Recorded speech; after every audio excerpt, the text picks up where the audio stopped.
Hey everyone, my name is Ian. I work at the Fort Worth Public Library, and I hope you had the opportunity to pick up your Maker 101 kit from your favorite Fort Worth Public Library branch. Today has the potential to be really fun, and I know that the energy around today's project is kinetic. Today's project is a Mousetrap car. We're going to be taking a look at potential energy, kinetic energy, and how they work to make your car go. So enough talking about today's project, let's snap to it. Warning everyone, this kit does include a mousetrap, so be careful as you're putting this month's kit together. Alright, let's go ahead and take a look at all the supplies that we're going to need for today's project. You're of course going to need your directions. They should have been attached to your kit that you picked up from your local branch. If you need the instructions or the instructions were not included with the kit, they fell off or whatever, you can download them on the front of the kit. There's a website where you can actually download another set of instructions if you happen to lose the ones that you have. Taking a look at the instructions, these top two rows are what are included in your kits. So that includes 4 connector strips, 4 dowels of about 12 inch in length. We have 4 cable ties or zip ties. We have 4 wheel hubs. We have 2 stretchy tires. There are 4 number 6 wood screws 5/8 of an inch. We have a stop clip. We have 2 of those. We have our perpendicular blocks. We have 6 of those. And then we have our mousetrap. All of these are listed on the front of your instructions, so if you need those, they're right there for you. What's not included in this kit, but you will need, is some string. So I did pick up some string, and I'm ready to go with that. Also, you can use recycled and found materials if you'd like to soup up your mousetrap car, maybe make it go faster, make it go further. There's a lot of different ways to customize it, and we'll talk about that later in this video. Now listed on the bottom, there are some tools that you'll need for today's kit to be able to put it together. And I'm going to show you some of what I'm going to be using today. You'll need a cutter to be able to cut the wooden dowels. I have a pair of large scissors. I have some snippers. I have a multi-tool. I have several different ways to cut these dowels. So take a look around your house and find the tool that's going to work best for you. You're also going to need a number 2 screwdriver, and my multi-tool has a screwdriver in it, so I'm going to use that today to be my screwdriver. The good news with this kit is there are 4 wooden dowels in them, and we shouldn't use all 4 of them. There should be at least 1 extra, so if something happens and you need to replace one of your dowels, we have an extra one in our kit that will allow us to be able to do that. I forgot to mention you'll also need a ruler to help you measure, and then probably having a pen or pencil available will help out as well. I'm going to go ahead and open my kit and set the items that I'm not using off to the side, and we'll get started with the first step. Alright, for step number 1, I'm going to take my ruler and my dowel, and I'm going to cut 4 55mm or approximately 2-inch dowels. So the first thing that I'm going to do is I'm going to measure 55mm on my ruler, and I'm going to put a mark on my dowel where I'm going to be cutting it at. I'm going to do this again until I get 3 marks. There's 55 again. Make sure I have a well-defined line there so I can see it. I'm going to keep doing that. So we have 55. So we have 1, 2, 3, and I'm going to do it one more time. Now that I've measured out my spots where I need to cut, I'm going to use my multi-tool, which has a cutting part right here in the middle, and I'm just going to use that to cut my dowel. Alright, there we go. I have my 4 dowels, and then I have a little bit left over. I'm going to set that off to the side. Alright, moving on to step number 2, it says to slide perpendicular block onto the 2 dowels from step number 1. So we have 2 dowels, and I'm going to take my dowel and put it into the perpendicular block. We want to make sure to match it up like with what the picture is doing. So if I do it like that, oops. So I'm going to put it through the side here like this. And then I'm going to put the other side on. Make sure to match it up like the picture, just like this. Okay, I've gone ahead and put my first dowel through, and you'll want a little space on either side. All right, there we go. I have my 2 pieces from step 2 ready to go. Let's move on to step 3. Okay, moving on to step number 3, I have my long connectors, and I'm going to use 2 of these. And what I'm going to do is I'm going to take my pieces that we just worked with, both the ones that have the perpendicular blocks and the ones that don't. We're going to take these dowels and put them into our connectors. So I'm going to take my one that does have a connector and I'm going to put it through the last hole here on the connector. All right, as you can see, I have it in the last hole. I'm going to count 10 over. I'm going to put the other one in. So 1, 2, 3, 4, 5, 6, 7, 8, 9, 10. And I'm going to take my next connector and I'm going to put it into that hole right there. And I find that if I kind of put it on the tabletop and push down on it, that helps to be able to get the dowel through the holes on both the perpendicular blocks and also these little structure holes. So there we go, I've gotten my next piece in. Just be very gentle with everything. Don't force anything super hard because you obviously don't want to break it, and these are flexible, so they could end up breaking if you're not careful. Okay, next up I'm going to take one of the dowels without the block on it, and I'm going to go 4 holes back. 1, 2, 3, 4. I'm going to push the dowel through that hole. I'm going to take my next dowel and I'm going to go 11 holes behind where my first one is. I'm going to put that into that hole as well. All right, there we go. There we have put in all of the dowels. So now I'm going to take the other piece and I'm just going to sandwich all my dowels in between both of these pieces. Okay, there we go. We have completed step number 3, and we're going to go ahead and move on to step number 4. Okay, for step number 4, we're going to use the chassis frame that we just built in step number 3. We need our mousetrap and we need our 4 number 6 screws to attach the mousetrap to the perpendicular adapters on the frame. Try saying that 5 times fast. So what I'm going to do is I'm going to place my mousetrap on top, and you're going to notice that the action part of the mousetrap, the kind of hoop, if you will, is over here on the left side of my frame. I'm going to take this, I'm going to flip it over, and now what I'm going to do is I'm going to use my number 6 screw, and there are these little holes in our perpendicular pieces, and I'm going to take that and put the screw right through that hole and then screw it into the mousetrap. Okay, I got step number 4 done. It was not easy. Just remember to go slow and steady. Don't get frustrated, and just be careful as you're doing it. My screw went in a little too far, and so it's just about trying to pop out the front, so be aware of that. You may need help from an adult, a guardian, somebody who can help you put that together. Like I said, it wasn't the easiest thing to do, but just go slow, steady. Don't get frustrated. You can do it. So I have all my screws in place now, so now it is time to move on to step number 5. All right, moving on to step number 5, I have another wooden dowel and I have my cable ties. What we're going to do is we're going to attach the wooden dowel onto the arm of the mousetrap. Make sure that you don't put it like this. You want to make sure that it's just continuing along in the same shape, and we're going to use our cable ties to zip tie it on very carefully. Just remember that this is a pinch point. You could get your fingers pinched here, so just be careful. And you want to make sure that whenever you're putting on these cable ties that you are doing it so that way the cable ties are very, very, very tight. All right, so what I've done is I put the cable ties on, but they're loose still. I haven't tightened them all the way.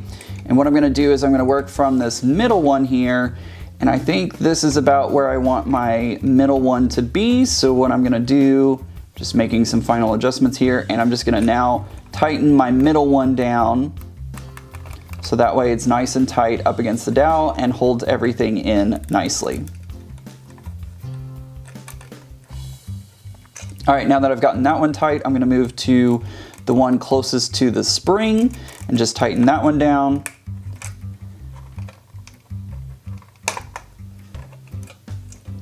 And finally the one at the end here, and I'm going to tighten that one down. They're still not like all the way tight because I do want to make some adjustments here, make sure that everything's kind of equally spaced. There, now that they are, now I can really go in and tighten it all the way down. All right, there we go. I have tightened them down. As you can see, It works perfectly, and so now I'm going to trim off the ends of my cable ties. Okay, moving on to step number 6, we need to ream out some of these holes so that way the wheels will spin freely. And it's going to be the first 2 on either side, and then whenever you're looking here on the side here, it's hard to see, but there is a hole just in front of our block right here. So just 1 and then 1 in front of that is going to be where we want to ream out and get rid of all the plastic inside of there. I'm just using my screwdriver, so what I do is I take my screwdriver and I put it into the hole that needs to be cleaned out, and I just twist it back and forth until it gets easier. I'm breaking off that plastic on the inside of that hole is all I'm doing here. So whenever I do that, I'm just cleaning off that plastic so that way the dowels don't get stuck in there and they're allowed to freely turn. And as you can see, I've made a mess, but that's fine, not a big deal. All right, so now what we're gonna do is we're gonna move on to step number 7. All right, for step number 7, it says to cut 2 85mm or approximately 3 3/8 inch dowels and place them into the wheels. So we're gonna cut 2 dowels that are 85mm long. Okay, so now that I have my 85mm dowels, I'm gonna go ahead and place them into my wheels. I'm looking, it doesn't really look like it matters which side of the wheel you put them in, but I think this is gonna be the inner side, so I'm gonna make sure to put my dowel on the inner side of the wheel, just like that. So this part of the wheel will face inwards, so I'm gonna make sure it has these like double lines on what I think they want to be the outside, and then it has some like writing and stuff on the inside, so I'm gonna go ahead and assume that that's the inside of the wheel, so I have my 2 wheels like so. All right, we still have our Mousetrap car upside down. For step number 8, we're gonna place the wheel assembly from step number 7 into the reamed holes of the frame. So the holes that we cleaned out with our screwdriver, we're gonna go ahead and put our dowels through that, and you'll notice that it just slides right through and spins well, and that's why we had to clean those holes out to make sure that the wheels could spin freely. I have grabbed my 2 remaining wheels. I'm flipping over my car back to right side up. And now what I'm gonna do is for step number 9, I'm going to attach the last 2 wheels onto the other side of my car. All right, there we go. There is our car. It rolls back and forth, so that's great, but we need to give it some power so that way it can actually function on its own without us giving it a push. So let's go ahead and move on to step number 10. All right, for step number 10, we need our stop clip, and it says to snap a stop clip onto the axle marked A in the picture above, position it as shown. So let's go ahead and I'm gonna zoom in a little bit. All right, so this in the picture, this axle right here, which is connected to our front wheels, that one's labeled as A in the previous picture. So what I'm gonna do is I'm gonna take my clip, it's kind of hard to see, I know. There we go, so that's our clip, and we're gonna snap it in. I'm gonna put it underneath, and I'm gonna snap it onto my axle so that the little hook part is facing away and out from our vehicle. I'm gonna snap that into place. I had to take it off camera to get the right leverage, but there is our stop clip snapped onto the axle. As you can see, when my wheels turn, my stop clip also turns. And like I said, whenever you attach it, attach the stop clip so that the hook is facing away from the racer when it is up. So right now it is hard to see, but it's up. Whenever it's up, it's facing away from my racer. All right, in step 11, it says that the stop clip may slip when pulled by the string. To prevent this, we would use a drop of glue. I don't have glue handy, so I'm gonna leave it just like it is. It should be just fine, but if I notice as I'm working with my car that it is starting to slip, I'll drop a couple of drops of glue on there so that way it doesn't move. All right, for step number 12, we need to cut a 75 centimeter or approximately 30-inch length of string, which is not included in your kit. The cool thing is you can experiment with different types of string. I'm just using regular string, but maybe you can try maybe a shoelace. Maybe a shoelace might give you a different type of reaction. And this string is kind of stretchy too, so different types of string have a different amount of stretch to them. So you might experiment with different types of string that have stretchiness and maybe some that doesn't have any stretchiness to it to see how that affects your outcome of how far or how fast your car will travel. All right, so now what we need to do is we need to tie a loop that will not slip at one end of the string. Okay, now that I've got my loop tied into my string that's not going anywhere, I'm going to take the other end of my string and I'm going to tie it to the end of my dowel. All right, there we go. We have completed our car. We are now ready to give it a test run.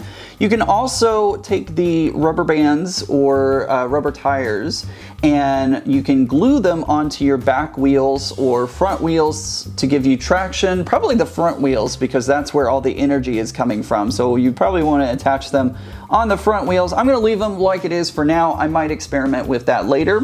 To go ahead and power up our car, what we're going to do is I'm going to take the dowel here at the back and I'm just going to gently start rotating the front wheels so that way the catch, that hook, grabs on to the string and starts to wind it around the front axle.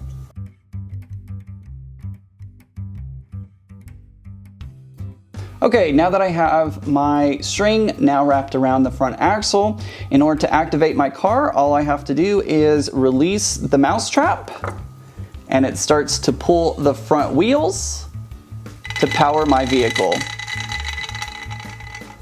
So now that I've tested it out and it all works properly, I'm gonna go ahead and give it a test run. All right, I've put my Mousetrap car together. Something I didn't realize is that this side on my left hand, that's gonna be the front of my car. So I'm gonna put that towards the direction I want to go in. I'm here in my kitchen and we'll see how well my car works. I've wound everything up, so let's see how far it goes.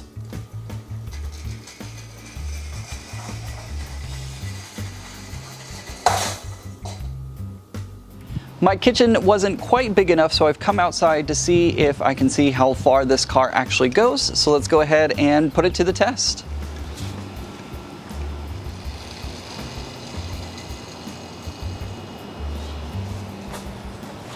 Well, that was a fail. Okay, I've wound the car back up. Let's see if we can make it go further this time.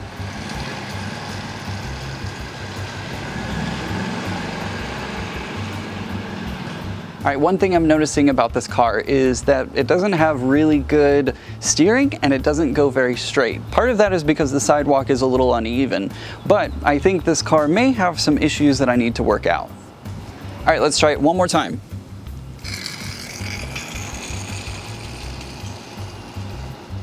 All right, it doesn't look like I'll be able to get it to go on the sidewalk all that well because it just doesn't have great steering, something I can work on and modify on my car. So as you can see, whenever I was in my kitchen, it worked really nicely, but the moment I took it outside on the sidewalk, it didn't work so well. What's your hypothesis on why that is? Probably, as I mentioned, the sidewalk isn't level, and also there are grooves in the sidewalk that probably bumped it off its steering course. So that's why it probably ran into the grass all the times that I tried it. Now it's your turn to hypothesize, this time about your own vehicle. How can you make your car go faster? How can you make it go further? How can you make it go over objects? There's so many different ways to modify your car, and you still have plenty of leftover materials in your kit to experiment. Alright, so you might be wondering how this car works. It uses potential and kinetic energy as the engine for it. So basically, right now, as I've wound up the string around the axle, I'm building up potential energy. We have the potential energy in the springs of the Mousetrap, and that potential energy is ready to go as soon as I let go of the wheels. When I let go of the wheels and start them turning, we've turned that potential energy into kinetic energy. So what is potential and kinetic energy? Potential energy is the energy held in an object because of its position relative to other objects, stresses within itself, its electric charge, or other factors. The kinetic energy of an object is the energy that is possessed due to its motion. It might be hard to understand exactly what that means just from the scientific definitions alone, so let's take a look at some real-world situations where it makes a lot more sense. Let's use a swing on a swing set as an example for potential and kinetic energy that you're probably all familiar with. As you raise higher and higher, you start building potential energy until you reach the top and you can't go any higher. Once you've reached the highest point of your swing, you've hit the most potential energy that you can. It's now time to change that potential energy into kinetic energy as you start to fall back down. However, since you're attached to the swing, that kinetic energy helps you build up more potential energy as you swing through the other side. The cycle of potential and kinetic energy will continue as long as you keep adding in the energy to keep it going. Another example of potential and kinetic energy is a roller coaster at a theme park. As the roller coaster climbs the lift hill, it's building potential energy until it reaches the top. Now that the roller coaster has made it over the top of the hill and starts falling back down to earth, it changes that potential energy into kinetic energy. More than likely, that roller coaster will not be able to gain a height similar to the lift hill again because of the loss of energy as it's making its way through the track. An easy way to think about potential energy is how much potential an object has to move. For instance, if I hold this ball up, it now has potential energy to fall back down to the ground. If I let it go, that potential energy turns into kinetic energy. Ow! Thanks for joining me today for our Maker 101 project, and I hope you enjoyed it. Don't forget to check your local branch next month for our next Maker 101 project.